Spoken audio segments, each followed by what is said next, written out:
In the spring of 2024, Baker Hostetler's Digital Assets and Data Management Practice Group released its annual Data Security and Incident Response (DSIR) report.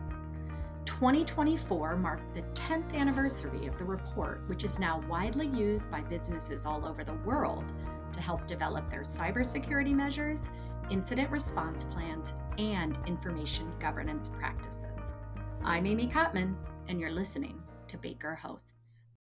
We're back with a deeper dive series covering key topics in the 2024 DSIR report. On today's episode, we take a deeper dive into information governance and data preservation. Our guests today are James Sherer and lrecord. James co-leads Baker Hostetler's emerging technology team. Luke is an associate in Baker Hostetler's Digital Assets and Data Management Practice Group. Welcome to the show, James and Luke. Thanks so much for having us. Excited to be here. James, let's begin with you. Will you explain to our listeners what ephemeral messages are and how they play a role in organizations' data preservation? Sure. And I think it's great to establish a little bit of vocabulary here for what we think of as data governance and related record and other data retention. So first, you've got normal types of communication that organizations have been using consistently since, I suppose, we've had organizations. So think things memorialized to paper, then fax machines, and subsequently electronic files and emails, things that have been used now pretty consistently for the past several decades on a day-to-day basis. Then we've got another type of communication, which is called off-channel communication. This is where we've seen movements of business and following customers, potential customers, business partners onto those platforms that they're interested in using. So in those instances, you've got people using whatever means of communication are available. So they're off the normal channels of communication, so off-channel communication. Think perhaps LinkedIn or using text messaging or other types of communication that are meeting people on the platforms they're on. Then we get to ephemeral communication, which is really a combination of off-channel communication, so moving away from the tried and true methods of communicating for business, and then into those areas that, whether by design or by default, don't end up maintaining those communications as memorialized. So think some of the different apps that are designed to get rid of communications after a certain period of time and really to expand this idea of privacy, keeping them only for a discrete period and then getting rid of them by default. And that's the ephemeral nature of those types of communication. And of course, we're interested in those because the use of an ephemeral communication platform seems to indicate something, especially to regulators, and that's where some of these initial concerns come from. Luke, from the viewpoint of the Department of Justice, or DOJ, how should organizations approach data retention moving into the new year? It's interesting because in some ways, the concern at issue here is nothing new, right? That is, we have a regulator worried about organizations not preserving relevant information to an investigation. However, what is fairly unique in this situation is the inherently fleeting nature of the communications and the ability for them to disappear on a scheduled cadence. These are sometimes referred to as ephemeral messages, as James just discussed.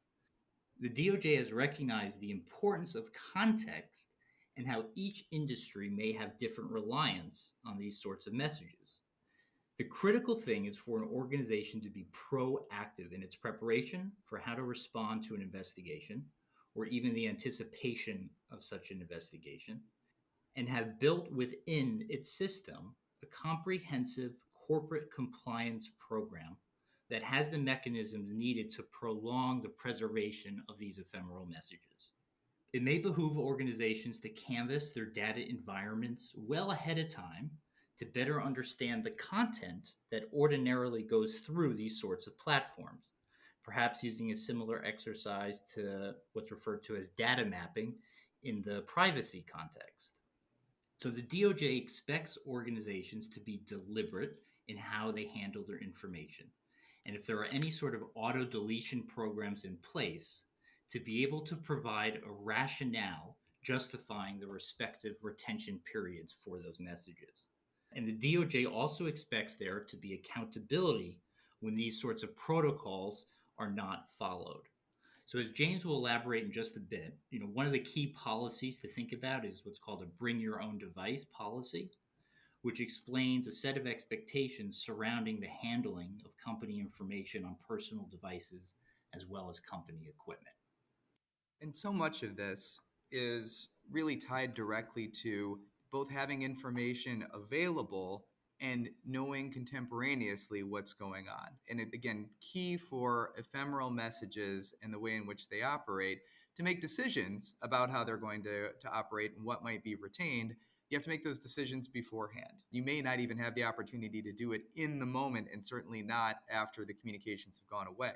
Using some of these platforms, there are some difficulties with procuring specific commercial licenses, which means that control over how the program operates can be difficult, in contrast to those normal types of business communication where you've got a commercial license to use the Office suite or one of the other normal business document management systems and or business communication platforms.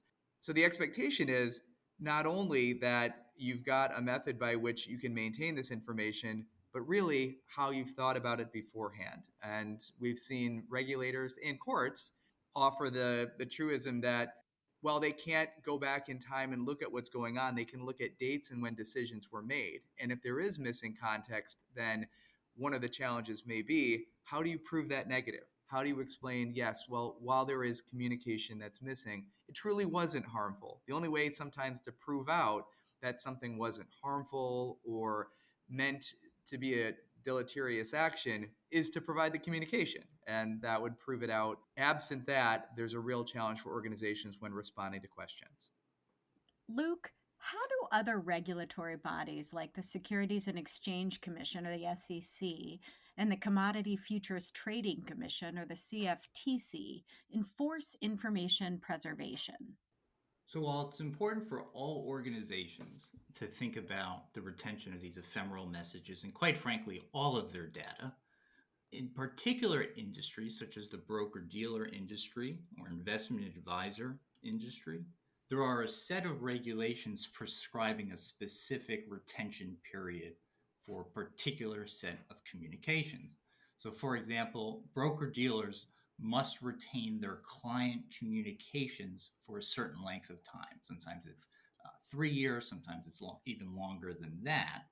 And so they have, most broker dealers and investment advisors, have thought about this and have created systems that are amenable for that sort of retention.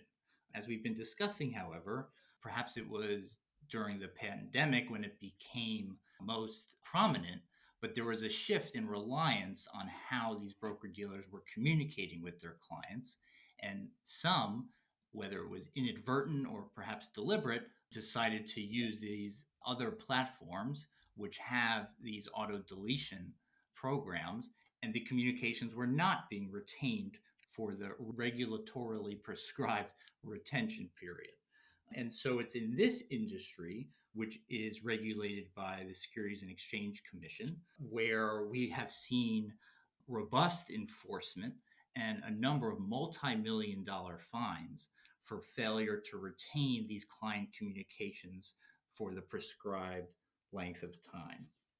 What's interesting here is that while many of these broker dealers have been fined, some have actually been proactive in self reporting. And the SEC, and to some extent the CFTC, has shown some leniency for organizations that have self reported. I think it goes a long way to, again, be self reflective in terms of your organization, be honest about what you're doing right and what you're doing wrong, and think about how to go about fixing it and whether to take that critical step of self-reporting. But really, the pressures that come from organizations, specifically from the regulatory bodies, have been through advisory notes and enforcement of orders related to statutes that in sometimes have been on the book for quite a long time. And I believe some of the broker-dealer and investment advisor record-keeping requirements date back to the 1940s. I think it might be 1948. And clearly, in 1948, there wasn't a contemplation of off-channel communications, nor was it any kind of ephemeral messaging concerns. So we've got regulatory bodies that are still working under existing statutory and regulatory requirements that are now tying new practices into this. And we expect that those types of extensions out of sensibilities, if not the letter of the law, are going to continue as we see more and more methods of communication and as new and emerging technologies continue to develop. James, as a final question, what steps should organizations take to make sure they remain current in their information governance policies? Organizations that are subject to certain privacy laws are in some ways, or maybe in some ways, already obligated to maintain data inventories and to evaluate their existing environments to determine where personal information and a subset, sensitive personal information, exist, how they're used, how they're shared, and what other organizations may be working with the subject organizations in using that type of information.